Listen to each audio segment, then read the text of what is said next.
بسم الله الرحمن الرحيم سبح اسم ربك الأعلى الذي خلق فسوى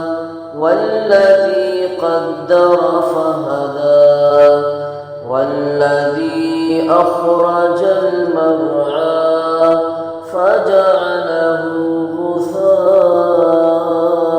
أحوى سنقرئك فلا تنسى إلا ما شاء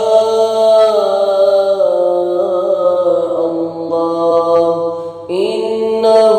يعلم الجهر وما يخفى ونيسرك لليسرى فذكر إن نفعت الذكرى سيذكر من يخشى